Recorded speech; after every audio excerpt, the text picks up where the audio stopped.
When my daughter told me to find somewhere else to die, that I was useless now, I packed my bags like the obedient mother I'd always been. Just 3 days later, I found myself in a lawyer's office, discovering that my supposedly loving husband had played the longest, most brilliant chess game in history. My daughter Victoria was about to learn a harsh lesson. Sometimes, the pawn becomes the queen. Let me tell you how I went from a homeless widow to the woman holding all the cards. When my husband Robert died at 71, I honestly thought my world was ending. But before I could even process my grief, Victoria swooped in like a vulture in designer clothes. She told me that according to Dad's will, she had inherited everything. The house, the investments, all $33 million of it. You never understood money or investments, Mom. You were just the wife, she said, her words colder than ice. So, I packed 43 years of my life and marriage into 2 small suitcases. Victoria dropped me at a $49 night motel, handed me $200, and casually suggested I look into senior housing facilities. But as I sat in that dingy room, something just didn't feel right. Robert was meticulous, organized to a fault. He would never leave me with nothing. I managed to find his longtime attorney, Harrison Fitzgerald, and that's when I discovered the devastating truth.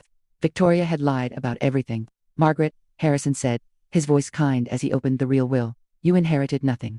That's impossible. You inherited $23 million, the house, and 70% of everything. But that wasn't even the best part. Robert's will stated that Victoria would receive $10 million, but only if she treated me with respect and dignity after his death. If she failed that one simple condition, her entire inheritance would go to me instead. My husband knew. He knew exactly what our daughter would try to do. It turned out Victoria had forged legal documents with her husband Kevin's help. We called the police immediately. Within hours, every single account was frozen. I picked up the phone and called my daughter. Sweetheart, I said, my voice steady. Let me clarify something for you. Not only did you never inherit anything, but your actual inheritance of $10 million is now mine too. Thanks to Dad's lovely little clause about treating me with dignity and respect. I could hear her sputtering on the other end. That's impossible, she shrieked. Well, I replied calmly, Detective Rodriguez is sitting right here if you'd like to discuss the fraud charges with her. Victoria and Kevin were arrested that same night. Federal fraud, elder abuse, document forgery, the list was long. They each got 18 months in federal prison. I spent my first night back in my house, my home of 43 years, feeling a profound sense of peace. With my newfound resources, I created the Margaret Sullivan Foundation for Elder Protection, seeding it with $15 million to help others who find themselves in my situation.